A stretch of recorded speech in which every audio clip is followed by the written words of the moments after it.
Le tour du monde en 80 jours de Jules Verne.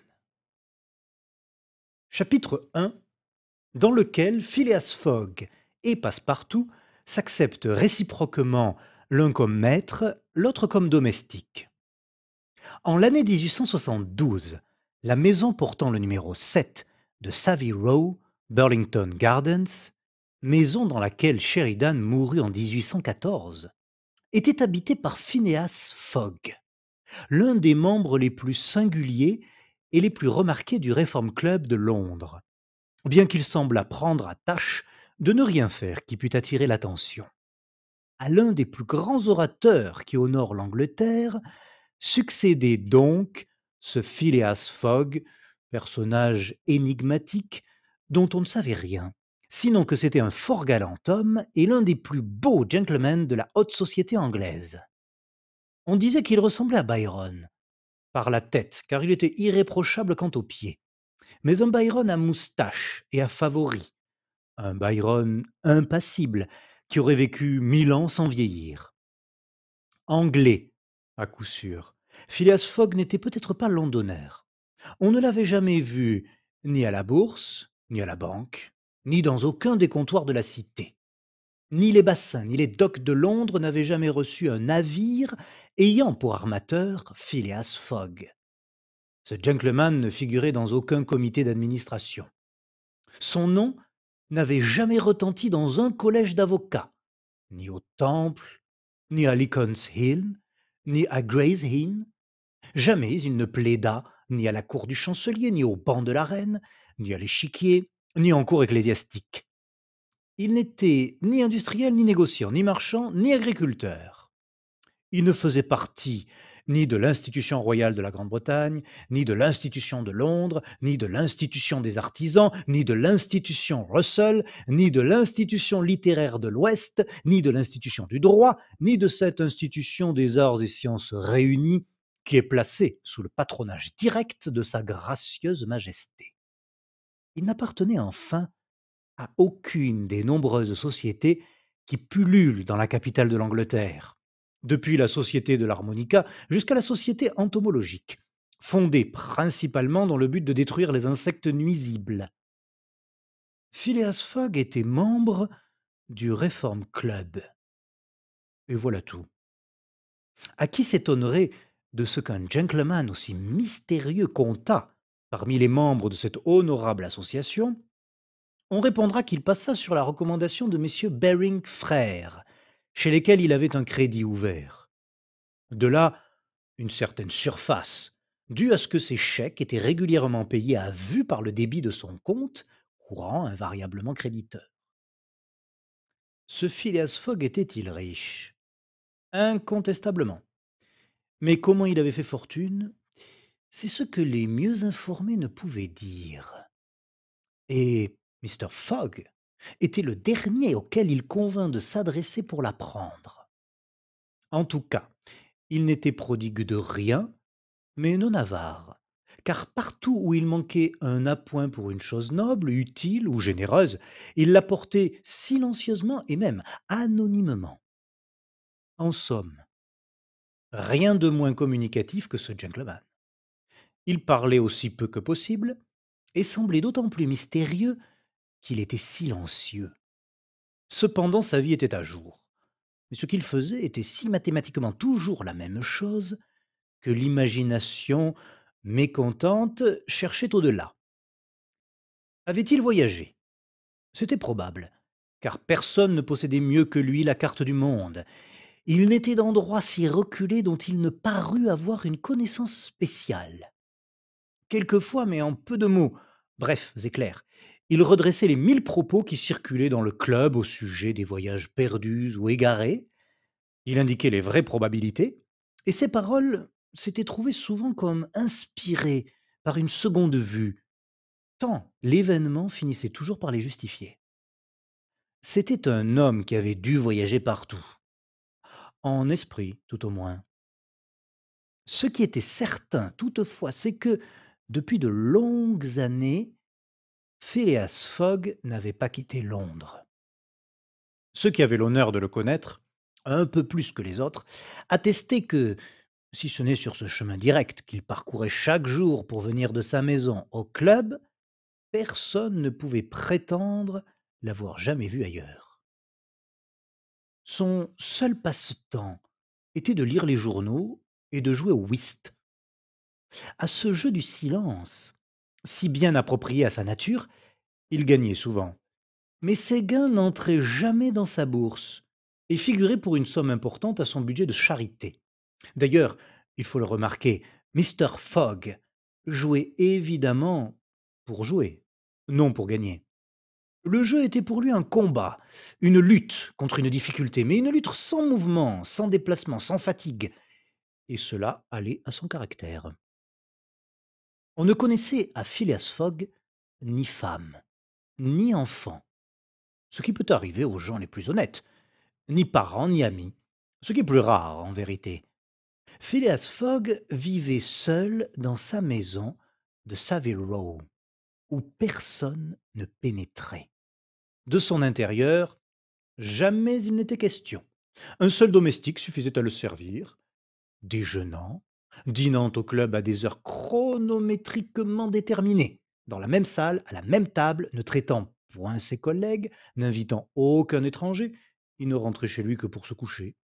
À minuit précis, sans jamais user de ces chambres confortables que le Reform Club tient à la disposition de ses membres du cercle. Sur 24 heures, il en passait 10 à son domicile, soit qu'il dormît, soit qu'il s'occupât de sa toilette. S'il se promenait, c'était invariablement d'un pas égal dans la salle d'entrée parquetée en marqueterie ou sur la galerie circulaire au-dessus de laquelle s'arrondit un dôme aux vitraux bleus que supportent 20 colonnes iconiques en porphyre rouge. S'il dînait ou déjeunait, c'étaient les cuisines, le garde-manger, l'office, la poissonnerie, la laiterie du club qui fournissaient à sa table leurs succulentes réserves. C'étaient les domestiques du club, graves personnes en habit noir, chaussées de souliers à semelles de molleton, qui le servaient dans une porcelaine spéciale et sur un admirable linge en toile de Saxe. C'étaient les cristaux à moules perdus du club qui contenaient son sherry, son porto ou son claret, mélangés de cannelle, de capillaire et de cinnamome. C'était enfin la glace du club, glace venue à grands frais des lacs d'Amérique, qui entretenait ses boissons dans un satisfaisant état de fraîcheur. Si vivre dans ces conditions, c'était être un excentrique, il faut convenir que l'excentricité a du bon. La maison de Savile Row, sans être somptueuse, se recommandait par un extrême confort. D'ailleurs, avec les habitudes invariables du locataire, le service s'y réduisait à peu.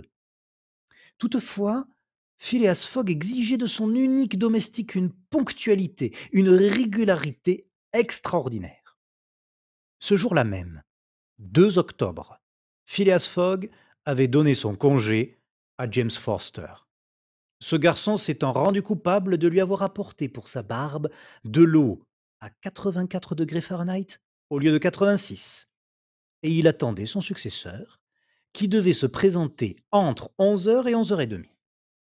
Phileas Fogg, carrément assis dans son fauteuil, les 2 pieds rapprochés comme ceux d'un soldat à la parade, les mains appuyées sur les genoux, le corps droit, la tête haute, regardait marcher l'aiguille de la pendule. Appareil compliqué qui indiquait les heures, les minutes, les secondes, les jours, les quantièmes et l'année. À 11h30 sonnant, Mr. Fogg devait, suivant sa quotidienne habitude, quitter la maison et se rendre au Reform Club.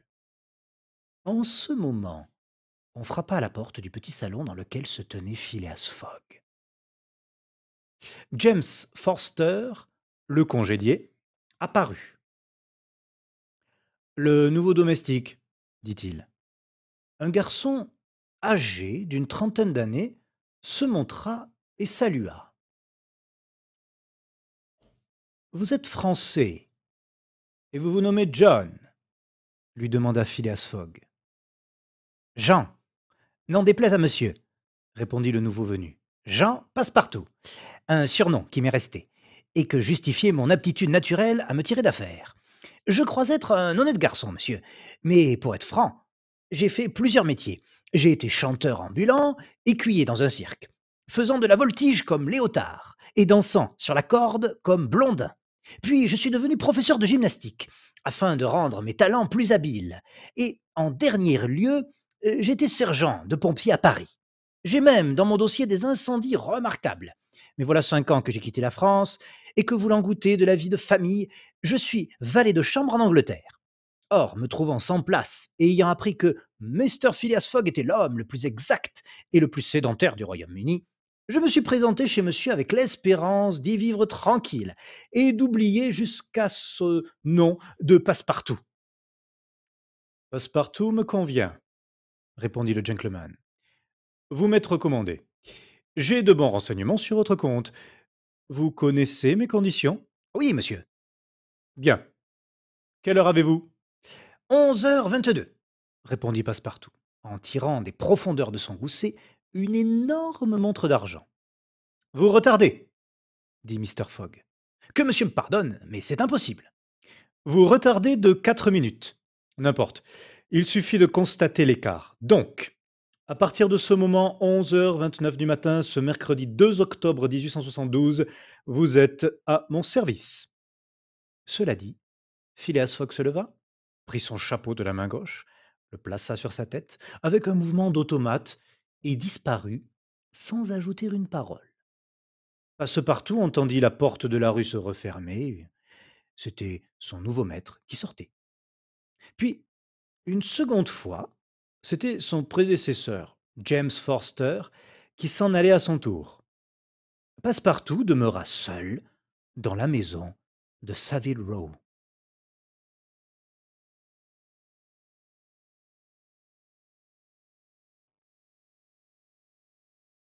Chapitre 2, où Passepartout est convaincu qu'il a enfin trouvé son idéal. Sur ma foi, se dit Passepartout, un peu ahuri tout d'abord. J'ai connu chez Madame Tussaud des bons hommes aussi vivants que mon nouveau maître. Il convient de dire ici que les bons hommes de Madame Tussaud sont des figures de cire, fort visitées à Londres et auxquelles il ne manque vraiment que la parole. Pendant les quelques instants qu'il venait d'entrevoir Phileas Fogg, Passepartout avait rapidement mais soigneusement examiné son futur maître. C'était un homme qui pouvait avoir 40 ans, de figure noble et belle, haut de taille, que ne déparait pas un léger embonpoint, blond, de cheveux et de favoris, front uni sans apparence de rides aux tempes, figure plutôt pâle que colorée, dents magnifiques. Il paraissait posséder au plus haut degré ce que les physionomistes appellent le repos dans l'action, faculté commune à tous ceux qui font plus de besogne que de bruit. Calme, flegmatique, l'œil pur, la paupière immobile, c'était le type achevé de ces Anglais à sang-froid qui se rencontrent assez fréquemment dans le Royaume-Uni et dont Angelica Kauffmann a merveilleusement rendu sous son pinceau l'attitude un peu académique. Vu dans les divers actes de son existence, ce gentleman donnait l'idée d'un être bien équilibré dans toutes ses parties, justement pondéré, aussi parfait qu'un chronomètre de Leroy ou de Earnshaw. C'est qu'en effet, Phileas Fogg était l'exactitude personnifiée, ce qui se voyait clairement à l'expression de ses pieds et de ses mains, car chez l'homme aussi bien que chez les animaux, les membres eux-mêmes sont des organes expressifs des passions. Phileas Fogg était de ces gens mathématiquement exacts, qui, jamais pressés et toujours prêts, sont économes de leurs pas et de leurs mouvements. Il ne faisait pas une enjambée de trop, allant toujours par le plus court, il ne perdait pas un regard au plafond, il ne se permettait aucun geste superflu. On ne l'avait jamais vu ému, ni troublé. C'était l'homme le moins hâté du monde, mais il arrivait toujours à temps. Toutefois, on comprendra qu'il vécut seul et pour ainsi dire en dehors de toute relation sociale. Il savait que dans la vie il faut faire la part des frottements, et comme les frottements retardent, il ne se frottait à personne. Quant à Jean, dit Passepartout, un vrai Parisien de Paris, depuis 5 ans qu'il habitait l'Angleterre et y faisait à Londres le métier de valet de chambre, il avait cherché vainement un maître auquel il pût s'attacher. Passepartout n'était point un de ces frontins ou mascarilles qui, les épaules hautes, le nez au vent, le regard assuré, l'œil sec, ne sont que d'impudents drôles. Non, Passepartout était un brave garçon, de physionomie aimable, aux lèvres un peu saillantes, toujours prêtes à goûter ou à caresser. Un être doux et serviable, avec une de ces bonnes têtes rondes que l'on aime avoir sur les épaules d'un ami. Il avait les yeux bleus, le teint animé, la figure assez grasse pour qu'il pût lui-même voir les pommettes de ses joues, la poitrine large, la taille forte, une musculature vigoureuse, et il possédait une force herculéenne que les exercices de sa jeunesse avaient admirablement développée. Ses cheveux bruns étaient un peu rageurs. Si les sculpteurs de l'Antiquité connaissaient 18 façons d'arranger la chevelure de Minerve, Passepartout n'en connaissait qu'une pour disposer la sienne. 3 coups de démêloir et il était coiffé. De dire si le caractère expansif de ce garçon s'accorderait avec celui de Phileas Fogg, c'est ce que la prudence la plus élémentaire ne permet pas. Passepartout serait-il ce domestique foncièrement exact qu'il fallait à son maître? On ne le verrait qu'à l'user. Après avoir eu, on le sait, une jeunesse assez vagabonde, il aspirait au repos. Ayant entendu vanter le méthodisme anglais et la froideur proverbiale des gentlemen, il vint chercher fortune en Angleterre. Mais jusqu'alors, le sort l'avait mal servi. Il n'avait pu prendre racine nulle part, il avait fait 10 maisons. Dans toutes, on était fantasque, inégal, coureur d'aventure ou coureur de pays, ce qui ne pouvait plus convenir à Passepartout. Son dernier maître, le jeune lord Longsferry, membre du Parlement, après avoir passé ses nuits dans les oyster rooms, day market, rentrait trop souvent au logis sur les épaules des policemen. Passepartout, voulant avant tout pouvoir respecter son maître, risqua quelques respectueuses observations qui furent mal reçues, et il rompit. Il apprit, sur les entrefaites, que Phileas Fogg cherchait un domestique. Il prit des renseignements sur ce gentleman, un personnage dont l'existence était si régulière, qui ne découchait pas, qui ne voyageait pas, qui ne s'absentait jamais, pas même un jour, ne pouvait que lui convenir. Il se présenta et fut admis dans les circonstances que l'on sait. Passepartout, 11h30 étant sonnées, se trouvait donc seul dans la maison de Saville Row. Aussitôt, il en commença l'inspection. Il la parcourut de la cave au grenier. Cette maison propre, rangée, sévère, puritaine, bien organisée pour le service, lui plut. Elle lui fit l'effet d'une belle coquille de colimaçon, mais d'une coquille éclairée et chauffée au gaz, car l'hydrogène carburé y suffisait à tous les besoins de lumière et de chaleur. Passepartout trouva sans peine, au second étage, la chambre qui lui était destinée. Elle lui convint. Des timbres électriques et des tuyaux acoustiques la mettaient en communication avec les appartements de l'entresol et du premier étage. Sur la cheminée, une pendule électrique correspondait avec la pendule de la chambre à coucher de Phileas Fogg, et les deux appareils battaient au même instant, la même seconde. Cela me va, se dit Passepartout. Il remarqua aussitôt, dans sa chambre, une notice affichée au-dessus de la pendule. C'était le programme du service quotidien. Il comprenait, depuis 8 heures du matin, heure réglementaire à laquelle se levait Phileas Fogg, jusqu'à 11h30, heure à laquelle il quittait sa maison pour aller déjeuner au Reform Club, tous les détails du service, le thé et les rôtis de 8h23, l'eau pour la barbe de 9h37, la coiffure de 10h moins 20, etc. Puis de 11h30 du matin à minuit, heure à laquelle se couchait le méthodique gentleman, tout était noté, prévu, régularisé. Passepartout se fit une joie de méditer ce programme et d'en graver les divers articles dans son esprit. Quant à la garde-robe de monsieur, elle était fort bien montée et merveilleusement comprise. Chaque pantalon, habit ou gilet portait un numéro d'ordre reproduit sur un registre d'entrée et de sortie, indiquant la date à laquelle, suivant la saison, ces vêtements devaient être tour à tour portés. Même réglementation pour les chaussures. En somme, toute cette maison de Savile Row, qui devait être le temple du désordre à l'époque de l'illustre mais dissipé Sheridan, ameublement confortable, annonçant une belle aisance. Pas de bibliothèque, pas de livre, qui eussent été sans utilité pour Mr. Fogg, puisque le Reform Club mettait à sa disposition 2 bibliothèques, l'une consacrée aux lettres, l'autre au droit et à la politique. Dans la chambre à coucher, un coffre-fort de moyenne grandeur, que sa construction défendait aussi bien de l'incendie que du vol. Point d'armes dans la maison, aucun ustensile de chasse ou de guerre, tout y dénotait les habitudes les plus pacifiques. Après avoir examiné cette demeure en détail, Passepartout se frotta les mains, sa large figure s'épanouit, et il répéta joyeusement: «Cela me va! Voilà mon affaire! Nous nous entendrons parfaitement, Monsieur Fogg et moi. Un homme casanier et régulier, une véritable mécanique. Eh bien, je ne suis pas fâché de servir une mécanique.»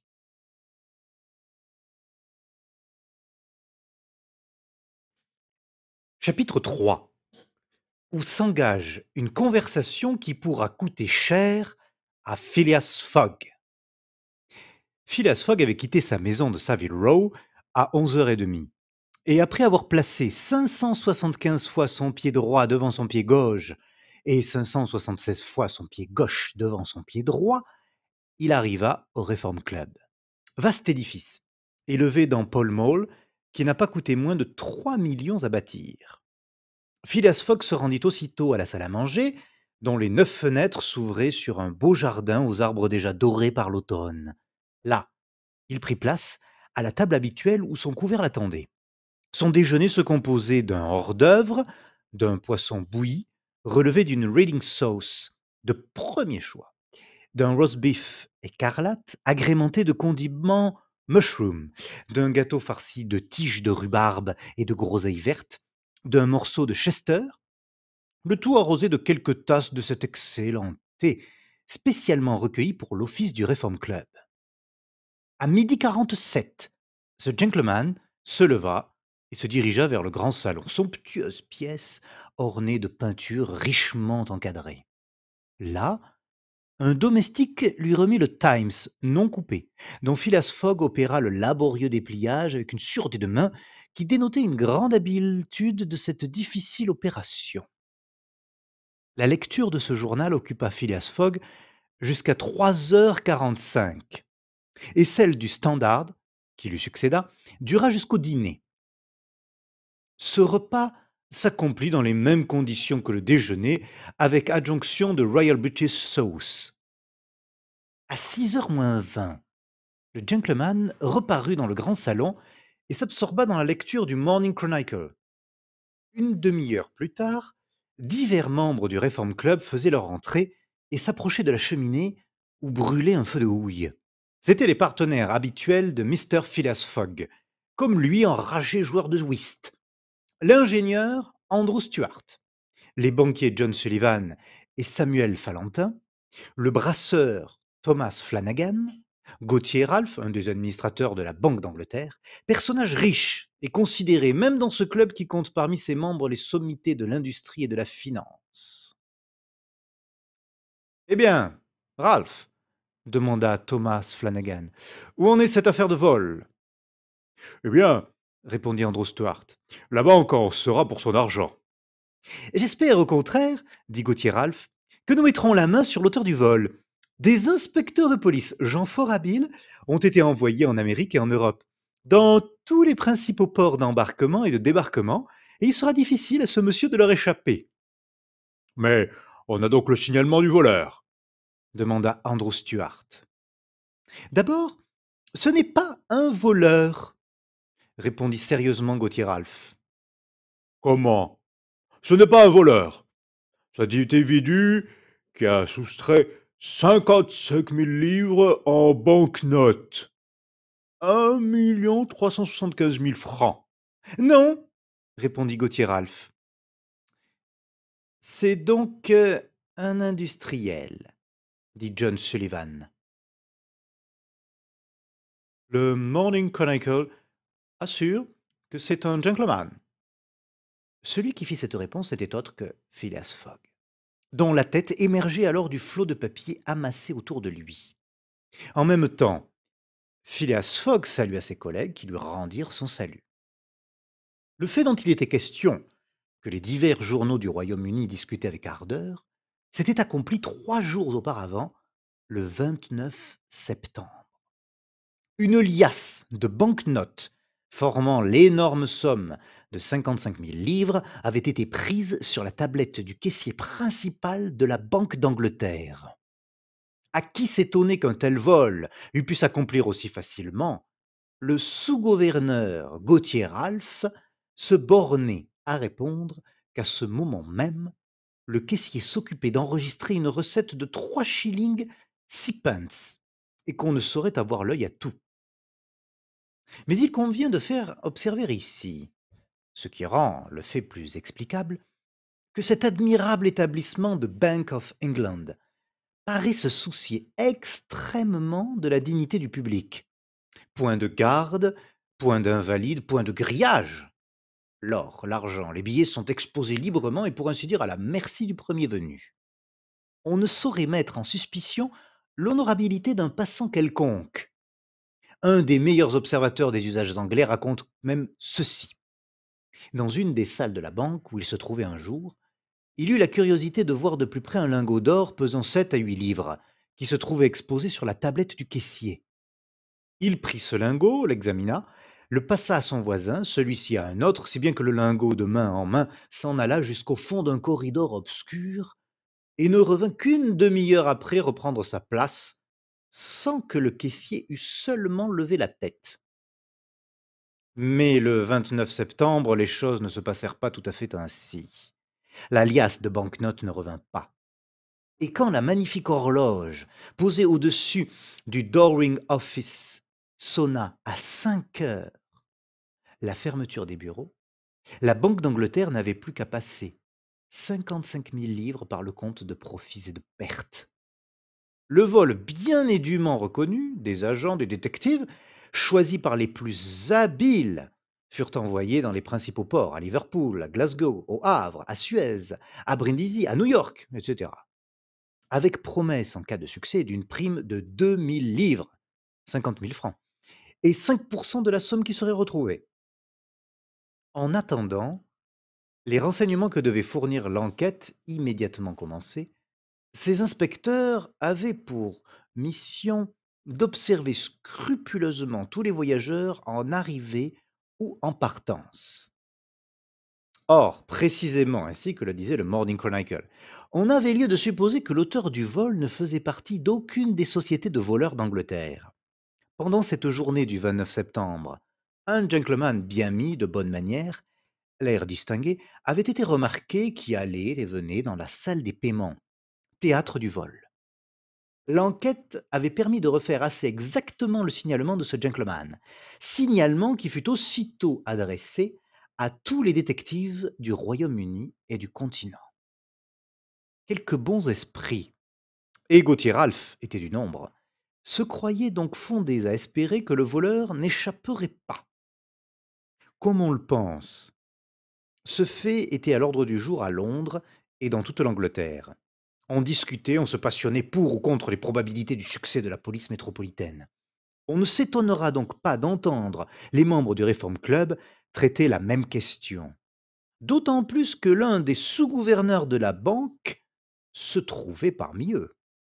L'honorable Gauthier Ralph ne voulait pas douter du résultat des recherches, estimant que la prime offerte devait singulièrement aiguiser le zèle et l'intelligence des agents.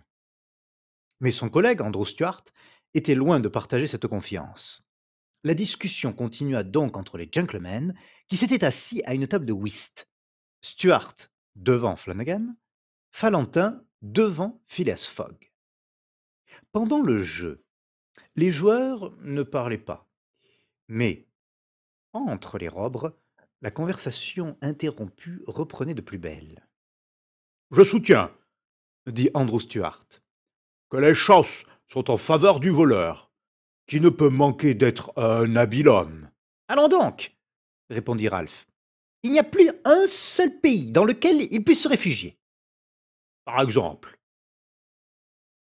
Où voulez-vous qu'il aille? Je n'en sais rien, répondit Andrew Stuart. Mais, après tout, la terre est assez vaste. Elle l'était autrefois, dit à mi-voix Phileas Fogg.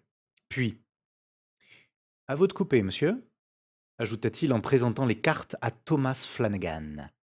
La discussion fut suspendue pendant le robre, mais bientôt Andrew Stuart la reprenait, disant: Comment, autrefois? Est-ce que la Terre a diminué par hasard? Sans doute, répondit Gauthier Ralph. Je suis de l'avis de monsieur Fogg. La Terre a diminué, puisqu'on la parcourt maintenant 10 fois plus vite qu'il y a 100 ans. Et c'est ce qui, dans le cas dont nous nous occupons, rendra les recherches plus rapides. Et rendra plus facile aussi la fuite du voleur. À vous de jouer, monsieur Stuart, dit Phileas Fogg. Mais l'incrédule Stuart n'était pas convaincu. Et la partie achevée, Il faut avouer, monsieur Ralph, reprit-il, que vous avez trouvé là une manière plaisante de dire que la Terre a diminué. Ainsi, parce qu'on en fait maintenant le tour en 3 mois. en 80 jours seulement, dit Phileas Fogg. En effet, messieurs, ajouta John Sullivan, 80 jours depuis que la section entre Rothal et Allahabad a été ouverte, et que le Great Indian Peninsular Railway, et voici le calcul établi par le Morning Chronicle.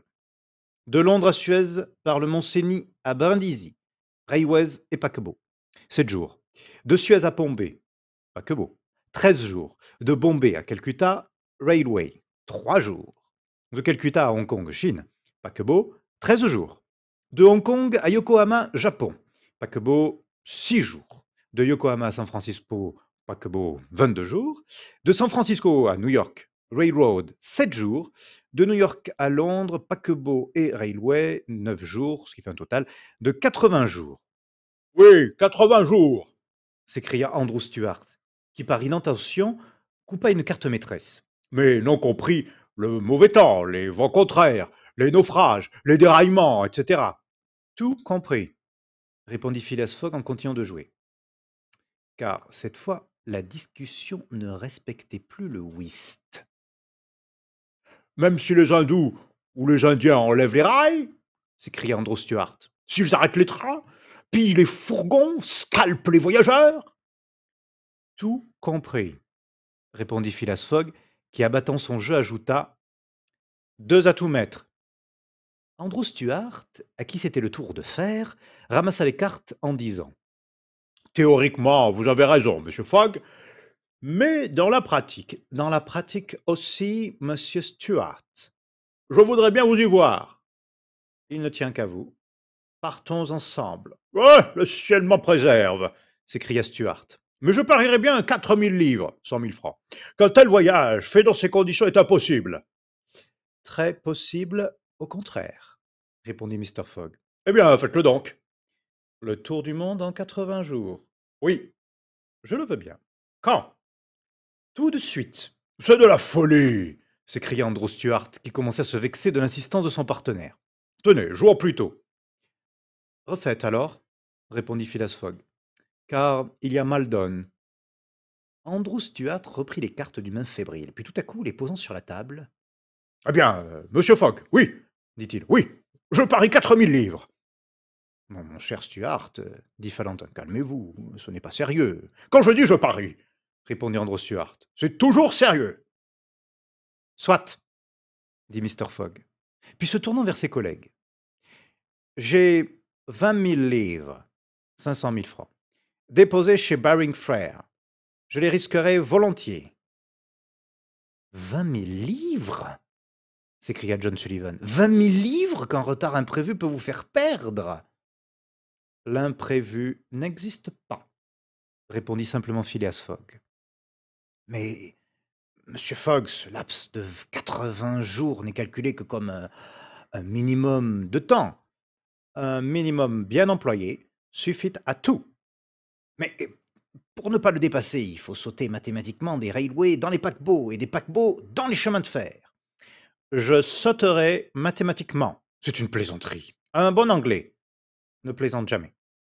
Quand il s'agit d'une chose aussi sérieuse qu'un pari, répondit Phileas Fogg. Je parie 20 000 livres contre qui voudra que je ferai le tour de la Terre en 80 jours au moins, soit 1920 heures ou 115 200 minutes. Acceptez-vous? Nous acceptons, répondirent messieurs Stuart, Falentin, Sullivan, Flanagan et Ralph, après s'être entendus. Bien, dit Mr. Fogg. Le train de Douvres part à 8h45. Je le prendrai. Ce soir même, demanda Stuart. Ce soir même, répondit Phileas Fogg. Donc, ajouta-t-il en consultant un calendrier de poche, puisque c'est aujourd'hui, mercredi 2 octobre, je devrais être de retour à Londres, dans ce salon même du Reform Club, le samedi 21 décembre à 8h45 du soir. Faute de quoi, les 20 000 livres déposés actuellement à mon crédit chez Baring Frères vous appartiendront de fait et de droit, messieurs. Voici un chèque de pareille somme. Un procès-verbal du pari fut fait et signé sur le champ par les 6 co-intéressés. Phileas Fogg était demeuré froid. Il n'avait certainement pas parié pour gagner, et n'avait engagé ses 20 000 livres, la moitié de sa fortune, que parce qu'il prévoyait qu'il pourrait avoir à dépenser l'autre pour mener à bien ce difficile, pour ne pas dire inexécutable projet. Quant à ses adversaires, eux, ils paraissaient émus, non pas à cause de la valeur de l'enjeu, mais parce qu'ils se faisaient une sorte de scrupule de lutter dans ces conditions. 7 heures sonnaient alors. On offrit à Mr. Fogg de suspendre le whist afin qu'il pût faire ses préparatifs de départ. Je suis toujours prêt, répondit cet impassible gentleman en donnant les cartes. Je retourne carreau, dit-il. À vous de jouer, monsieur Stuart.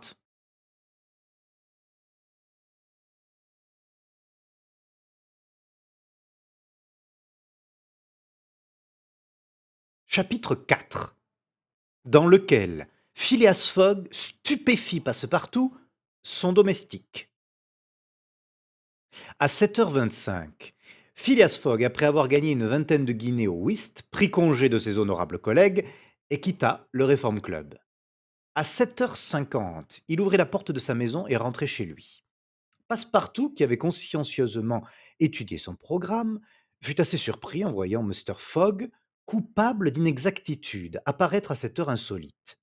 Suivant la notice, le locataire de Savile Row ne devait rentrer qu'à minuit précis. Phileas Fogg était tout d'abord monté à sa chambre, puis il appela. Passepartout! Passepartout ne répondit pas.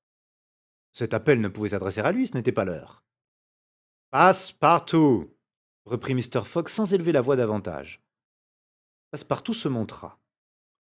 C'est la deuxième fois que je vous appelle, dit Mr. Fogg. Mais il n'est pas de minuit, répondit Passepartout, sa montre à la main. Je le sais, reprit Phileas Fogg. Et je ne vous fais pas de reproches. Nous partons dans 10 minutes pour Douvres et Calais. Une sorte de grimace s'ébaucha sur la ronde face du Français. Il était évident qu'il avait mal entendu. Monsieur se déplace, demanda-t-il. Oui, répondit Phileas Fogg. Nous allons faire le tour du monde.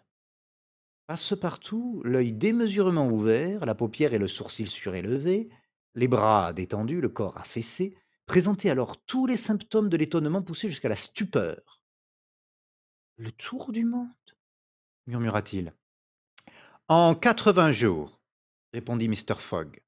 Ainsi, nous n'avons pas un instant à perdre. Mais les malles, dit Passepartout qui balançait inconsciemment sa tête de droite à gauche. Pas de malles. Un sac de nuit seulement, dedans, 2 chemises de laine, 3 paires de bas. Autant pour vous. Nous achèterons le reste en route. Vous descendrez mon Macintosh et ma couverture de voyage. Ayez de bonnes chaussures. D'ailleurs, nous marcherons peu, ou pas. Allez. Passepartout aurait voulu répondre. Il ne put.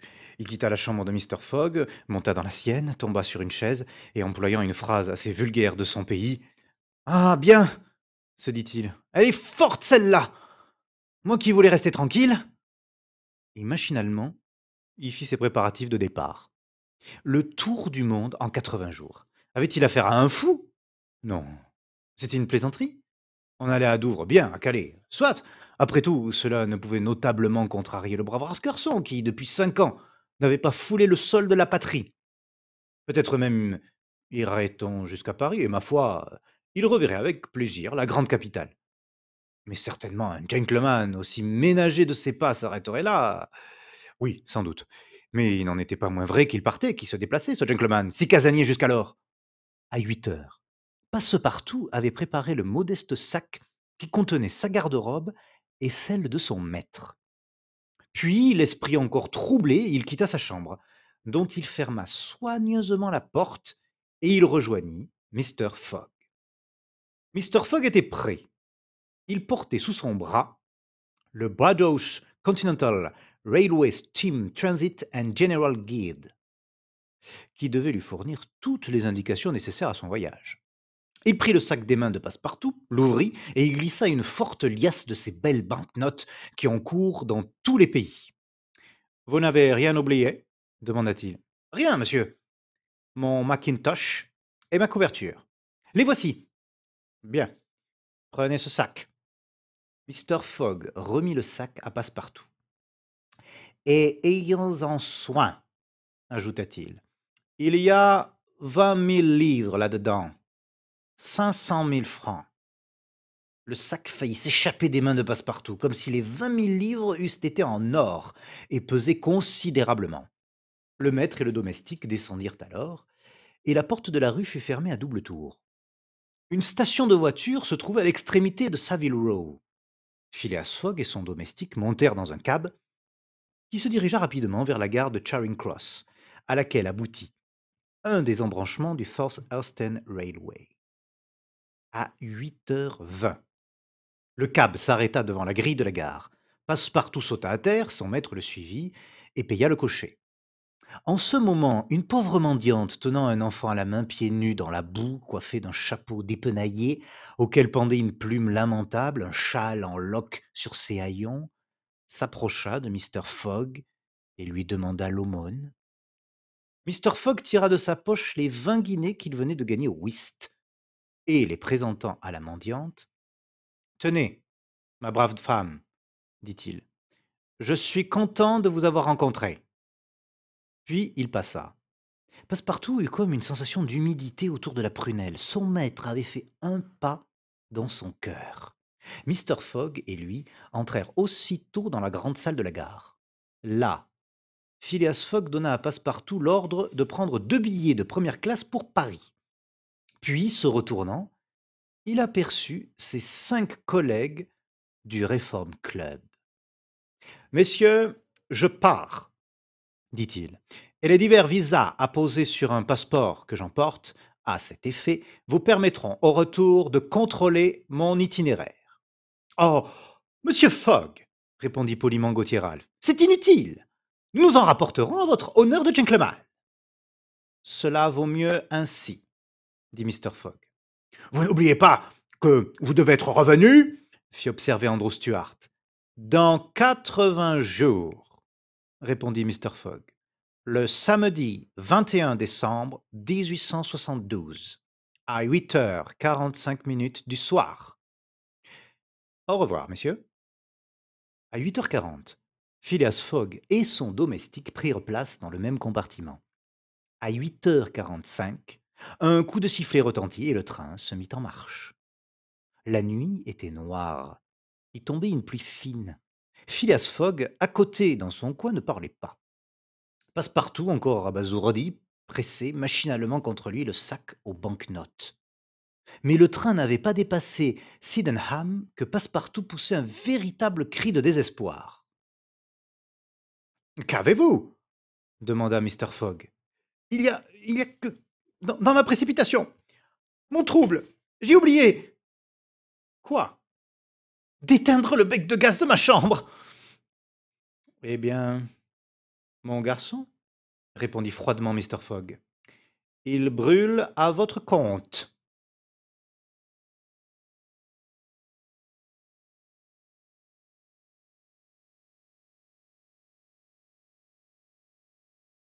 Chapitre 5, dans lequel une nouvelle valeur apparaît sur la place de Londres. Phileas Fogg, en quittant Londres, ne se doutait guère, sans doute, du grand retentissement qu'allait provoquer son départ. La nouvelle du pari se répandit d'abord dans le Reform Club et produisit une véritable émotion parmi les membres de l'honorable cercle. Puis, du club, cette émotion passa aux journaux par la voix des reporters, et des journaux au public de Londres et de tout le Royaume-Uni. Cette question du tour du monde fut commentée, discutée, disséquée avec autant de passion et d'ardeur que s'il se fût agi d'une nouvelle affaire de l'Alabama. Les uns prirent parti pour Phileas Fogg, les autres, et ils formèrent bientôt une majorité considérable, se prononcèrent contre lui. Ce tour du monde à accomplir, autrement qu'en théorie et sur le papier, dans ce minimum de temps avec les moyens de communication actuellement en usage, ce n'était pas seulement impossible, c'était insensé. Le Times, le Standard, l'Evening Star, le Morning Chronicle et 20 autres journaux de grande publicité se déclarèrent contre Mr. Fogg. Seul le Daily Telegraph le soutint dans une certaine mesure. Phileas Fogg fut généralement traité de maniaque, de fou, et ses collègues du Reform Club furent blâmés d'avoir tenu ce pari, qui accusait un affaiblissement dans les facultés mentales de son auteur. Des articles extrêmement passionnés mais logiques parurent sur la question. On sait l'intérêt que l'on porte en Angleterre à tout ce qui touche à la géographie. Aussi n'était-il pas un lecteur, à quelque classe qu'il appartint, qui ne dévorera les colonnes consacrées au cas Phileas Fogg. Pendant les premiers jours, quelques esprits audacieux, les femmes principalement, furent pour lui. Surtout quand l'Illustrated London News eut publié son portrait d'après sa photographie déposée aux archives du Reform Club. Certains gentlemen osaient dire: et pourquoi pas, après tout, on a vu des choses plus extraordinaires. C'étaient surtout les lecteurs du Daily Telegraph. Mais on sentit bientôt que ce journal lui-même commençait à faiblir. En effet, un long article parut le 7 octobre dans le bulletin de la Société royale de géographie. Il traita la question à tous les points de vue et démontra clairement la folie de l'entreprise. Dans cet article, tout était contre le voyageur, obstacle de l'homme, obstacle de la nature. Pour réussir dans ce projet, il fallait admettre une concordance miraculeuse des heures de départ et d'arrivée, concordance qui n'existait pas, qui ne pouvait pas exister. À la rigueur, et en Europe, où il s'agit de parcours d'une longueur relativement médiocre, on peut compter sur l'arrivée des trains à heure fixe. Mais quand ils emploient 3 jours à traverser l'Inde, 7 jours à traverser les États-Unis, pouvait-on fonder sur leur exactitude les éléments d'un tel problème?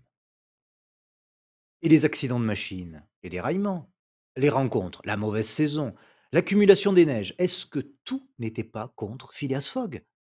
Sur les paquebots, ne trouverait-il pas, pendant l'hiver, à la merci des coups de vent ou des brouillards? Était-il donc si rare que les meilleurs marcheurs des lignes transocéaniques éprouvent des retards de 2 ou 3 jours? Or, il suffisait d'un retard, d'un seul, pour que la chaîne de communication fût irréparablement brisée. Si Phileas Fogg manquait ne fût-ce que de quelques heures, le départ d'un paquebot, il serait forcé d'attendre le paquebot suivant. Et par cela même, son voyage était compromis irrévocablement. L'article fit grand bruit. Presque tous les journaux le reproduisirent et les actions de Phileas Fogg baissèrent singulièrement. Pendant les premiers jours qui suivirent le départ du gentleman, d'importantes affaires s'étaient engagées sur l'aléa de son entreprise. On sait ce qu'est le monde des parieurs en Angleterre, monde plus intelligent, plus relevé que celui des joueurs. Parier est dans le tempérament anglais. Aussi, non seulement les divers membres du Reform Club établirent-ils des paris considérables pour ou contre Phileas Fogg, mais la masse du public entra dans le mouvement. Phileas Fogg fut inscrit comme un cheval de course à une sorte de studbook. On en fit aussi une valeur de bourse, qui fut immédiatement cotée sur la place de Londres. On demandait, on offrait du Phileas Fogg, ferme ou à prime, et il se fit des affaires énormes. Mais 5 jours après son départ, après l'article du bulletin de la Société de géographie, les offres commencèrent à affluer. Le Phileas Fogg baissa. On l'offrit par paquet, pris d'abord à 5, puis à 10. On ne le prit plus qu'à 20, à 50, à 100. Un seul partisan lui resta. Ce fut le vieux paralytique, Lord Albermale. L'honorable gentleman, cloué sur son fauteuil, eût donné sa fortune pour pouvoir faire le tour du monde, même en 10 ans. Et il paria 5 000 livres, 100 000 francs, en faveur de Phileas Fogg. Et quand, en même temps que la sottise du projet, on lui en démontrait l'inutilité, il se contentait de répondre: Si la chose est faisable, il est bon que ce soit un Anglais qui le premier l'ait faite. Or, on en était là. Les partisans de Phileas Fogg se raréfiaient de plus en plus. Tout le monde, et non sans raison, se mettait contre lui. On ne le prenait plus qu'à 550, à 200 contre 1, 4, 7 jours après son départ. Un incident complètement inattendu fit qu'on ne le prit plus du tout.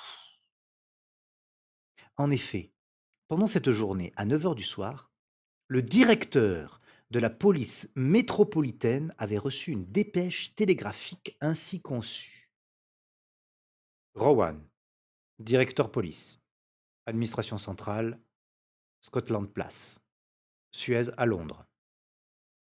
Je file voleur de banque. Phileas Fogg. Envoyé sans retard mandat d'arrestation à Bombay, Inde anglaise. Fix, détective. L'effet de cette dépêche fut immédiat. L'honorable gentleman disparut pour faire place au voleur de banknotes. Sa photographie déposée au Reform Club, avec celle de ses collègues, fut examinée.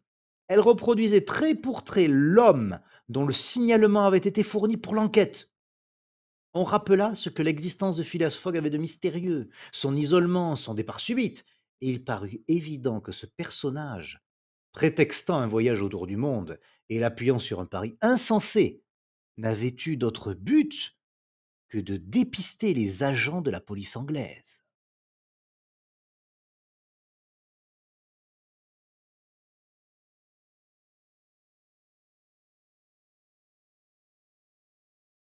Chapitre 6, dans lequel l'agent fixe montre une impatience bien légitime.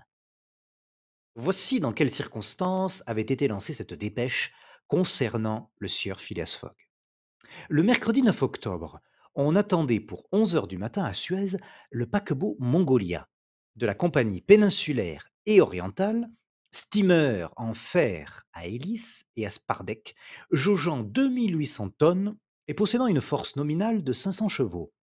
Le Mongolia faisait régulièrement les voyages de Brindisi à Bombay par le canal de Suez. C'était un des plus rapides marcheurs de la compagnie, et les vitesses réglementaires, soit 10 000 à l'heure entre Brindisi et Suez, et 9 053 centièmes entre Suez et Bombay, il les avait toujours dépassés. En attendant l'arrivée du Mongolia, deux hommes se promenaient sur le quai, au milieu de la foule d'indigènes et d'étrangers qui affluent dans cette ville, naguère une bourgade à laquelle la grande œuvre de M. de Lesseps assure un avenir considérable. De ces deux hommes, l'un était l'agent consulaire du Royaume-Uni établi à Suez, qui, en dépit des fâcheux pronostics du gouvernement britannique et des sinistres prédictions de l'ingénieur Stephenson, voyait chaque jour des navires anglais traverser ce canal, abrégeant ainsi de moitié l'ancienne route de l'Angleterre aux Indes par le cap de Bonne-Espérance.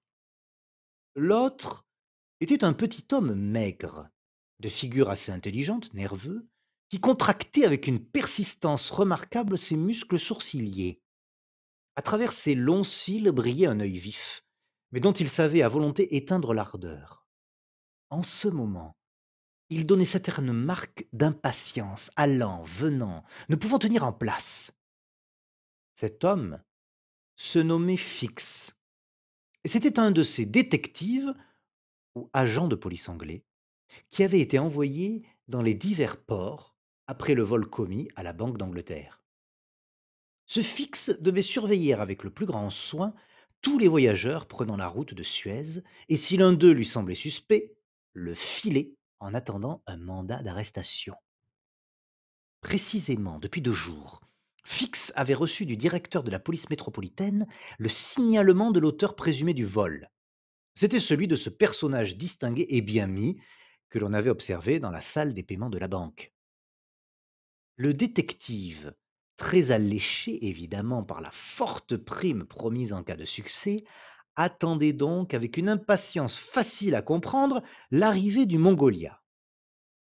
Et vous dites, monsieur le consul, demanda-t-il, pour la 10e fois, que ce bateau ne peut tarder. Non, monsieur Fix, répondit le consul. Il a été signalé hier au large de Port Saïd, et les 160 kilomètres du canal ne comptent pas pour un tel marcheur. Je vous répète que le Mongolia a toujours gagné la prime de 25 livres que le gouvernement accorde pour chaque avance de 24 heures sur le temps réglementaire. Ce paquebot vient directement de Brindisi, demanda Fix. De Brindisi même, où il a pris la malle des Indes, de Brindisi qu'il a quitté samedi à 5 heures du soir. Ainsi, ayez patience, il ne peut tarder à arriver. Mais je ne sais vraiment pas comment, avec le signalement que vous avez reçu, vous pourrez reconnaître votre homme s'il est à bord du Mongolia. Monsieur le consul, répondit Fix, ces gens-là, on les sent plutôt qu'on ne les reconnaît. C'est du flair qu'il faut avoir. Et le flair est comme un sens spécial auquel concourent l'ouïe, la vue et l'odorat. J'ai arrêté dans ma vie plus d'un de ces gentlemen et pourvu que mon voleur soit à bord, je vous réponds qu'il ne me glissera pas entre les mains. Je le souhaite, monsieur Fix, car il s'agit d'un vol important. Un vol magnifique, répondit l'agent enthousiaste. 55 000 livres.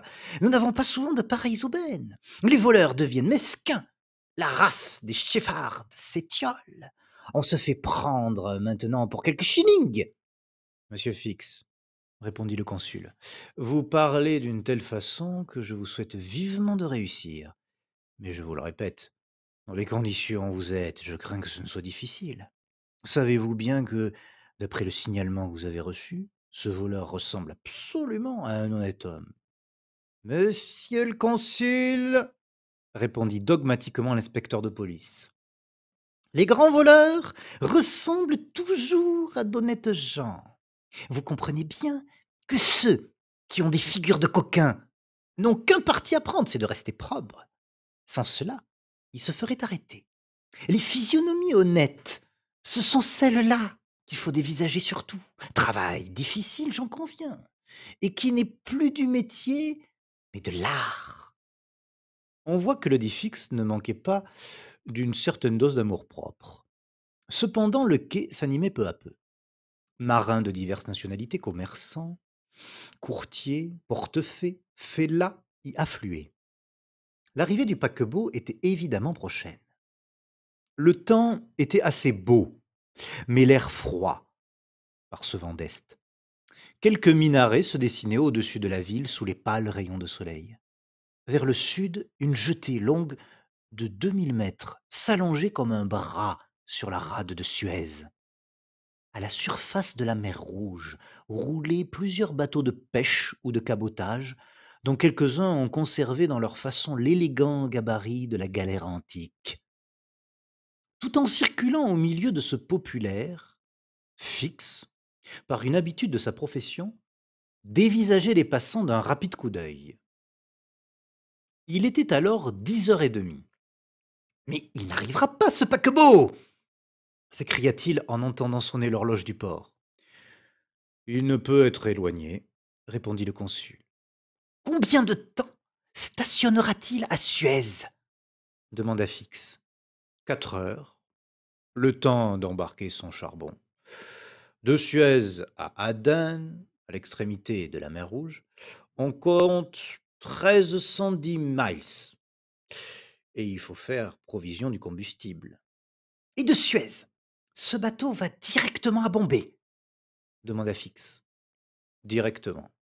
Sans rompre charge. Eh bien, dit Fix, si le voleur a pris cette route et ce bateau, il doit entrer dans son plan de débarquer à Suez afin de gagner par une autre voie les possessions hollandaises ou françaises de l'Asie. Il doit bien savoir qu'il ne serait pas en sûreté dans l'Inde, qui est une terre anglaise. À moins que ce ne soit un homme très fort, répondit le consul. Vous le savez, un criminel anglais est toujours mieux caché à Londres qu'il ne le serait à l'étranger. Sur cette réflexion qui donna fort à réfléchir à l'agent, le consul regagna ses bureaux. Situé à peu de distance, l'inspecteur de police demeura seul, pris d'une impatience nerveuse, avec ce pressentiment assez bizarre que son voleur devait se trouver à bord du Mongolia. Et en vérité, si ce coquin avait quitté l'Angleterre avec l'intention de gagner le Nouveau Monde, la route des Indes, moins surveillée ou plus difficile à surveiller que celle de l'Atlantique, devait avoir obtenu sa préférence. Fix ne fut pas longtemps livré à ses réflexions. De vifs coups de sifflet annoncèrent l'arrivée du paquebot. Toute la horde des portefaix et des fellahs se précipita vers le quai dans un tumulte un peu inquiétant pour les membres et les vêtements des passagers. Une dizaine de canots se détachèrent de la rive et allèrent au-devant du Mongolia.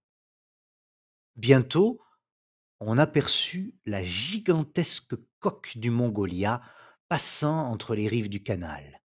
Et 11 heures sonnaient quand le steamer vint mouiller en rade, pendant que sa vapeur fusait à grand bruit par les tuyaux d'échappement. Les passagers étaient assez nombreux à bord. Quelques-uns restèrent sur le spar-deck à contempler le panorama pittoresque de la ville, mais la plupart débarquèrent dans les canots qui étaient venus accoster le Mongolia. Fix examinait scrupuleusement tous ceux qui mettaient pied à terre. En ce moment, l'un d'eux s'approcha de lui, après avoir vigoureusement repoussé les fellahs qui l'assaillaient de leurs offres de service. Et il lui demanda, fort poliment, s'il pouvait lui indiquer les bureaux de l'agent consulaire anglais. Et en même temps, ce passager présentait un passeport sur lequel il désirait sans doute faire apposer le visa britannique. Fix instinctivement prit le passeport, et d'un rapide coup d'œil, il en lut le signalement. Un mouvement involontaire faillit lui échapper. La feuille trembla dans sa main.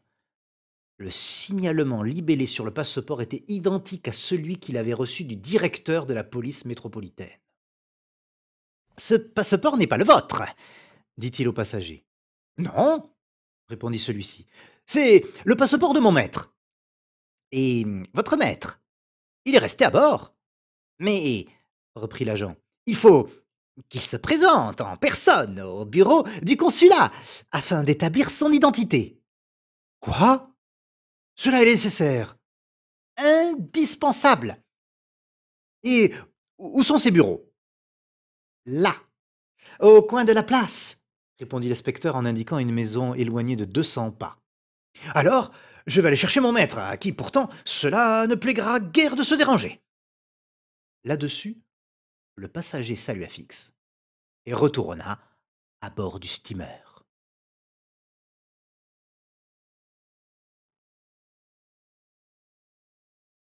Chapitre 7, qui témoigne une fois de plus de l'inutilité des passeports en matière de police. L'inspecteur redescendit sur le quai et se dirigea rapidement vers les bureaux du consul. Aussitôt, et sur sa demande pressante, il fut introduit près de ce fonctionnaire.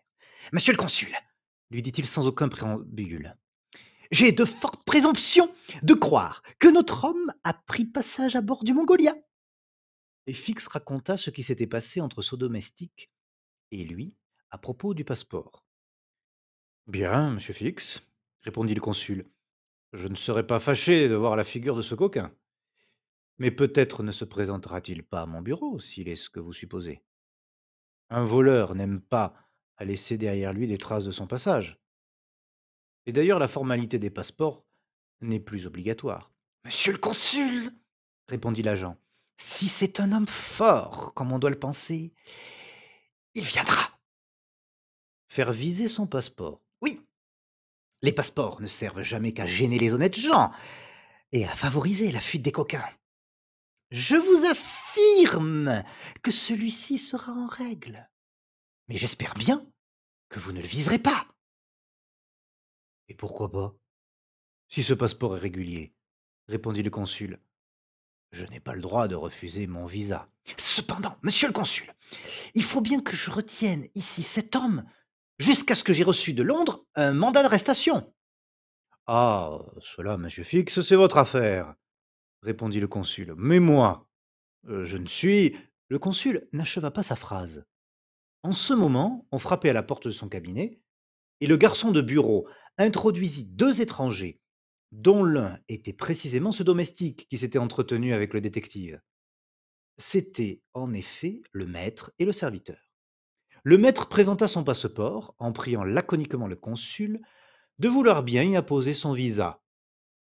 Celui-ci prit le passeport et le lut attentivement, tandis que Fix, dans un coin du cabinet, observait, ou plutôt dévorait l'étranger des yeux. Quand le consul eut terminé sa lecture, vous êtes Phileas Fogg, Esquire demanda-t-il. Oui, monsieur, répondit le gentleman. Et cet homme est votre domestique? Oui, un Français nommé Passepartout. Vous venez de Londres? Oui. Et vous allez? À Bombay. Bien, monsieur. Vous savez que cette formalité du visa est inutile et que nous n'exigeons plus la présentation du passeport. Je le sais, monsieur, répondit Phileas Fogg. Mais je désire constater par votre visa mon passage à Suez. Soit, monsieur. Et le consul, ayant signé et daté le passeport, y apposa son cachet. Mr. Fogg acquitta les droits de visa et après avoir froidement salué, il sortit, suivi de son domestique. Eh bien, demanda l'inspecteur. Eh bien, répondit le consul, il a l'air d'un parfait honnête homme. Possible, répondit Fix, mais ce n'est point ce dont il s'agit. Trouvez-vous, monsieur le consul, que ce phlegmatique gentleman ressemble trait pour trait au voleur dont j'ai reçu le signalement? J'en conviens, mais vous le savez, tous les signalements. J'en aurai le cœur net, répondit Fix. Le domestique me paraît être moins indéchiffrable que le maître. De plus, c'est un Français qui ne pourra se retenir de parler. À bientôt, monsieur le consul! Cela dit, l'agent sortit et se mit à la recherche de Passepartout. Cependant, Mr. Fogg, en quittant la maison consulaire, s'était dirigé vers le quai. Là, il donna quelques ordres à son domestique. Puis, il s'embarqua dans un canot, revint à bord du Mongolia et rentra dans sa cabine. Il prit alors son carnet, qui portait les notes suivantes. Quitter Londres, mercredi 2 octobre, 8h45 soir. Arrivé à Paris, jeudi 3 octobre, 7h20 matin. Quitter Paris, jeudi 8h40 matin. Arrivé par le Mont-Cenis à Turin, vendredi 4 octobre, 6h35 matin. Quitter Turin, vendredi, 7h20 matin. Arrivé à Brindisi, samedi 5 octobre, 4h soir. Embarqué sur le Mongolia, samedi, 5h soir. Arrivé à Suez, mercredi 9 octobre, 11h matin. Total des heures dépensées, 158 et demi, soit en jour, 6 jours et demi. Mr. Fogg inscrivit ces dates sur un itinéraire disposé par colonne qui indiquait, depuis le 2 octobre jusqu'au 21 décembre, le mois, le quantième, le jour, les arrivées réglementaires et les arrivées effectives en chaque point principal. Paris, Brindisi, Suez, Bombay, Calcutta, Singapour, Hong Kong, Yokohama, San Francisco, New York, Liverpool, Londres, et qui permettait de chiffrer le gain obtenu ou la perte éprouvée à chaque endroit du parcours. Ce méthodique itinéraire tenait ainsi compte de tout, et Mr. Fogg savait toujours s'il était en avance ou en retard. Il inscrivit donc ce jour-là, mercredi 9 octobre, son arrivée à Suez, qui, concordant avec l'arrivée réglementaire, ne le constituait ni en gain ni en perte. Puis il se fit servir à déjeuner dans sa cabine. Quant à voir la ville, il n'y pensait même pas, étant de cette race d'Anglais qui font visiter par leurs domestiques les pays qu'ils traversent.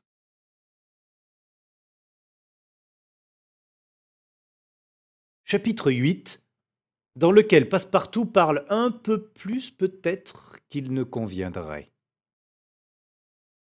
Fix avait en peu d'instants rejoint sur le quai Passepartout, qui flânait et regardait, ne se croyant pas, lui, obligé à ne point voir. Eh bien, mon ami, lui dit Fix en l'abordant, votre passeport est-il visé? Ah, c'est vous, monsieur, répondit le Français. Bien obligé, nous sommes parfaitement en règle. Et vous regardez le pays? Oui, mais nous allons si vite qu'il me semble que je voyage en rêve. Et comme cela, nous sommes à Suez. À Suez? En Égypte. En Égypte, parfaitement. Et en Afrique? En Afrique. En Afrique, répéta Passepartout. Je ne peux y croire. Figurez-vous, monsieur, que je m'imaginais ne pas aller plus loin que Paris. Et cette fameuse capitale, je l'ai revue tout juste de 7h20 du matin à 8h40, entre la gare du Nord et la gare de Lyon, à travers les vitres d'un fiacre, et par une pluie battante. Je le regrette. J'aurais aimé à revoir le Père Lachaise et le cirque des Champs-Élysées. Vous êtes donc bien pressé demanda l'inspecteur de police. Moi, non. Mais c'est mon maître.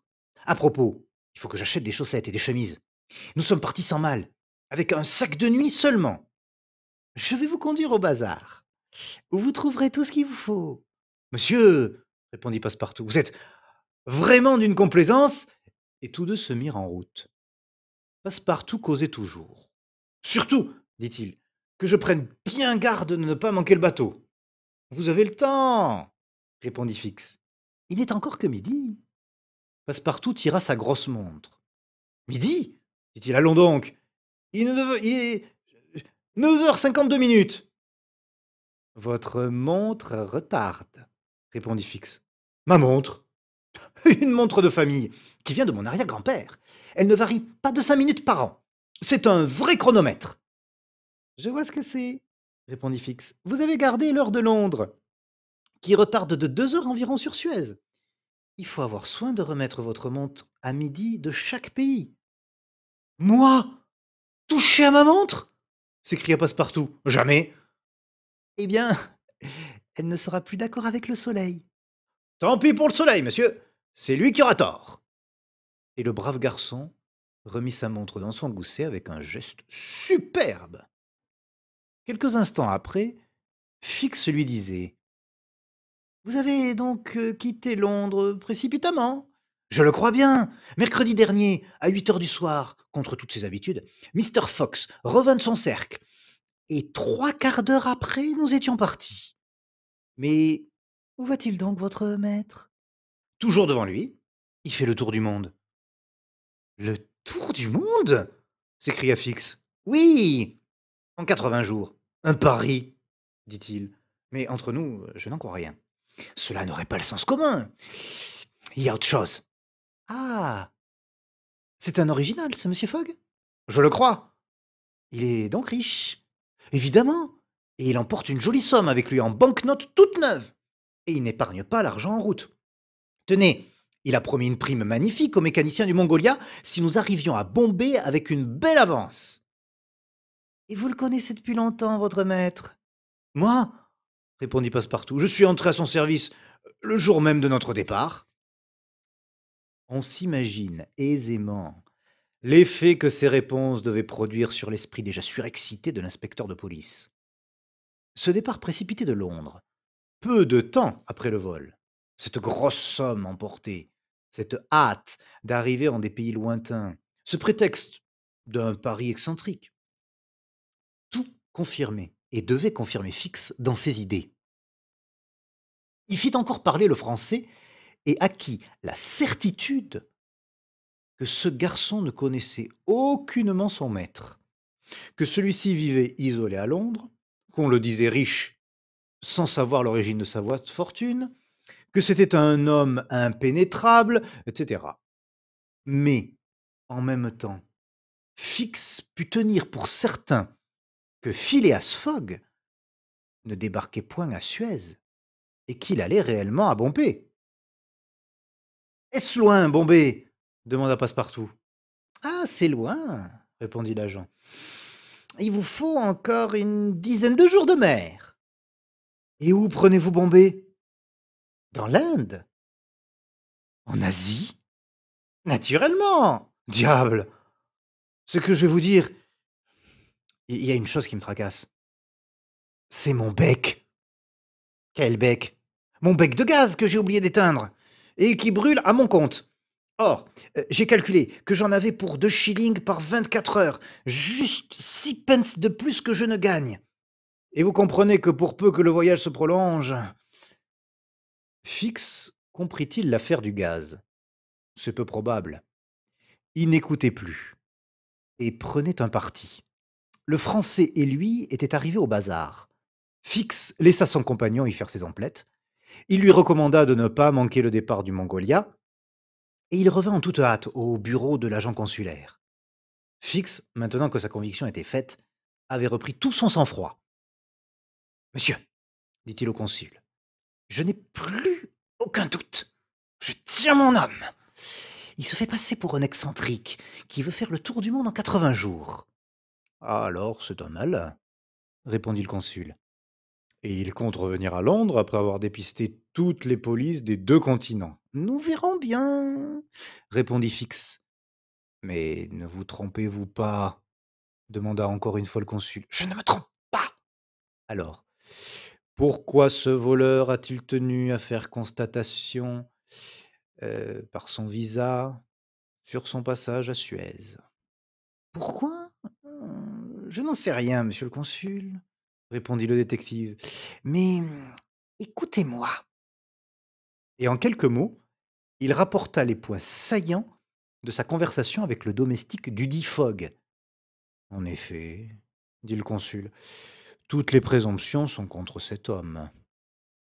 Et qu'allez-vous faire? Lancer une dépêche à Londres avec demande insistante de m'adresser un mandat d'arrestation à Bombay, m'embarquer sur le Mongolia, filer mon voleur jusqu'aux Indes, et là, sur cette terre anglaise, l'accoster poliment, mon mandat à la main et la main sur l'épaule. Ces paroles prononcées froidement, l'agent prit congé du consul et se rendit au bureau télégraphique. De là, il lança au directeur de la police métropolitaine cette dépêche que l'on connaît. Un quart d'heure plus tard, Fix, son léger bagage à la main, bien muni d'argent d'ailleurs, s'embarquait à bord du Mongolia. Et bientôt, le rapide steamer filait à toute vapeur sur les eaux de la mer Rouge.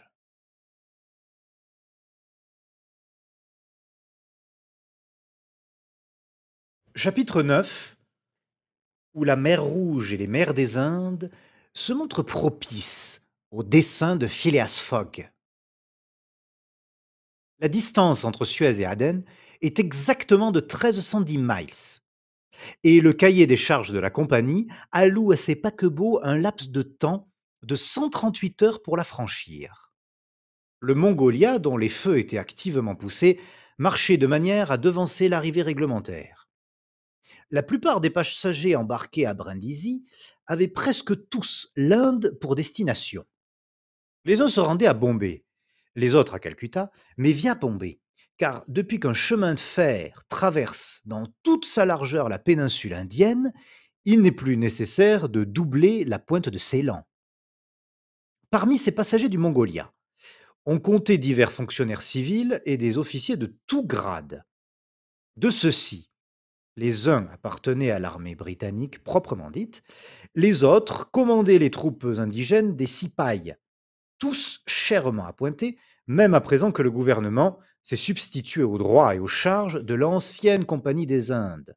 Sous-lieutenant à 7 000 francs, brigadier à 60 000, généraux à 100 000.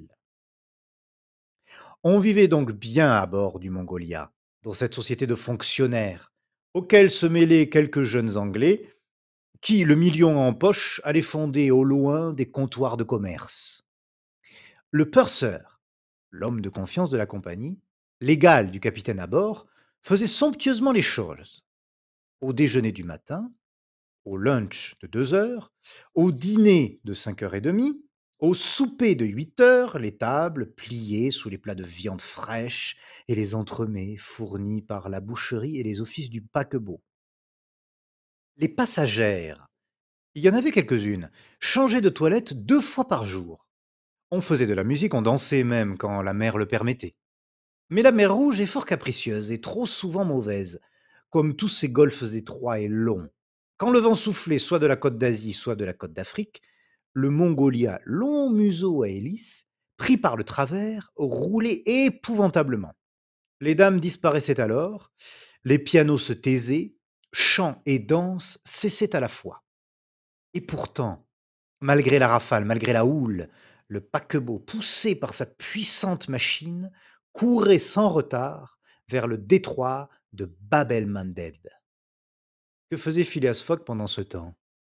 On pourrait croire que, toujours inquiet et anxieux, il se préoccupait des changements de vent nuisibles à la marche du navire, des mouvements désordonnés de la houle qui risquaient d'occasionner un accident à la machine, enfin, de toutes les avaries possibles qui, en obligeant le Mongolia à relâcher dans quelque port, auraient compromis son voyage.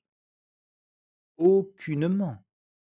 Ou tout au moins, si ce gentleman songeait à ces éventualités, il n'en laissait rien paraître. C'était toujours l'homme impassible, le membre imperturbable du Reform Club, qu'aucun incident ou accident ne pouvait surprendre.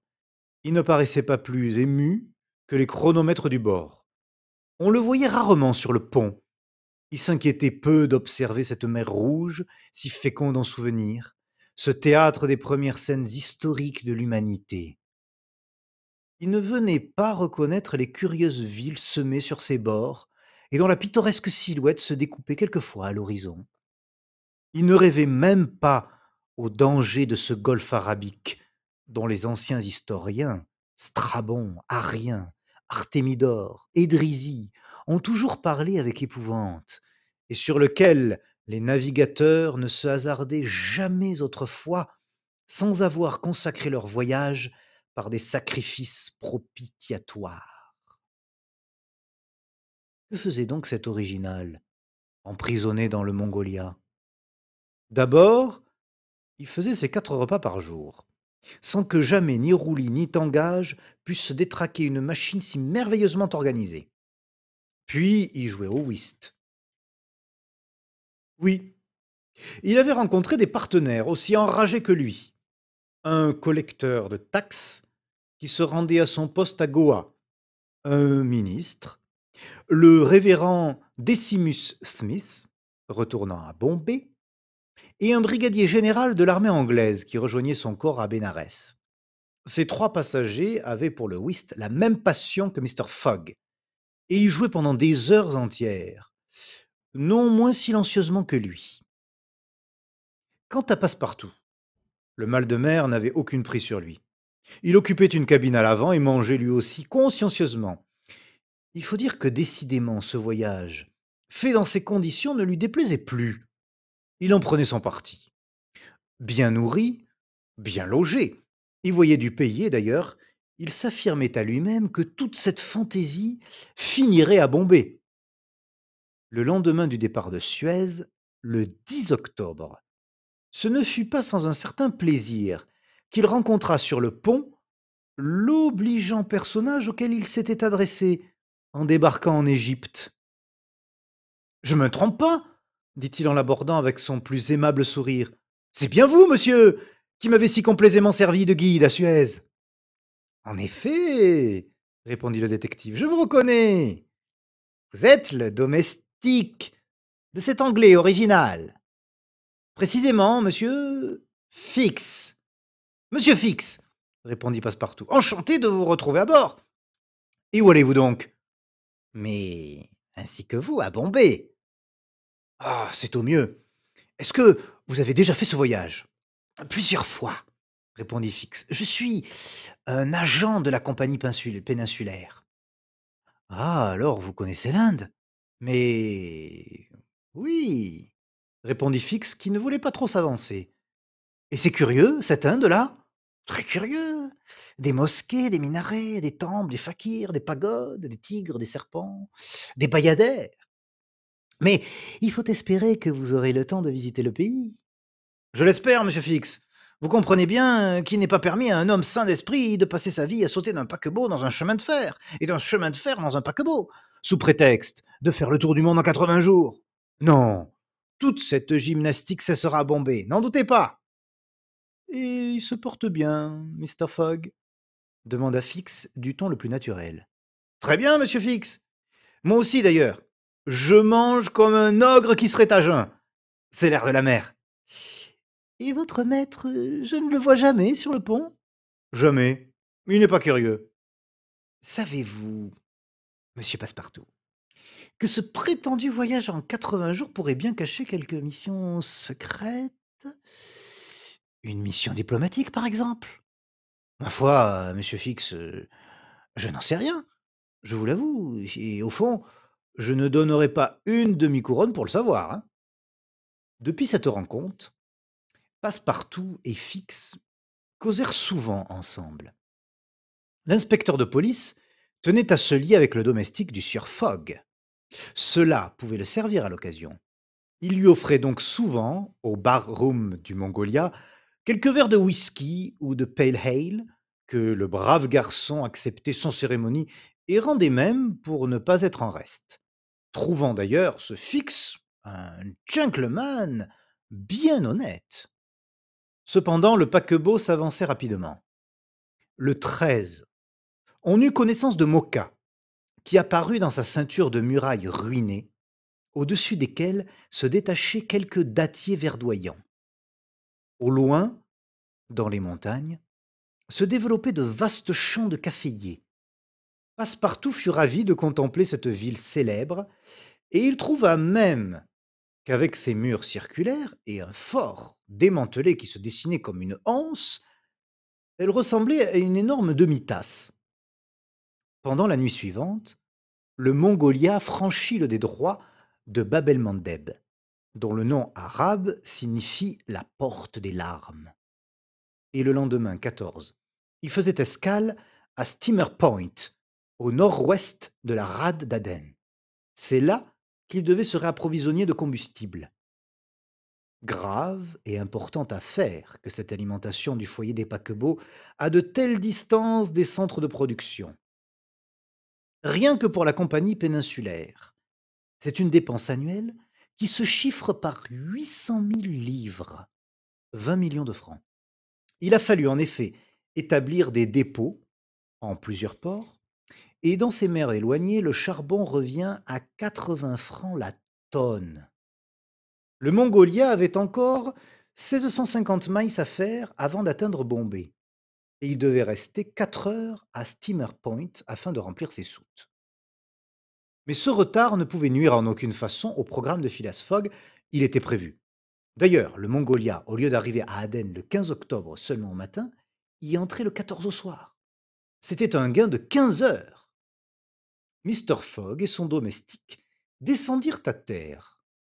Le gentleman voulait faire viser son passeport. Fix le suivit sans s'être remarqué. La formalité du visa accomplie, Phileas Fogg revint à bord reprendre sa partie interrompue. Passepartout, lui, flâna, suivant sa coutume, au milieu de cette population de Somalie, de Banians, de Parsis, de Juifs, d'Arabes, d'Européens, composant les 25 000 habitants d'Aden. Il admira les fortifications qui font de cette ville le Gibraltar de la mer des Indes, et de magnifiques citernes auxquelles travaillaient encore les ingénieurs anglais, 2000 ans après les ingénieurs du roi Salomon. Très curieux, se disait Passepartout en revenant à bord. Je m'aperçois qu'il n'est pas inutile de voyager, si l'on veut voir du nouveau. À 6 heures du soir, le Mongolia battait des branches de son hélice les eaux de la rade d'Aden et courait bientôt sur la mer des Indes.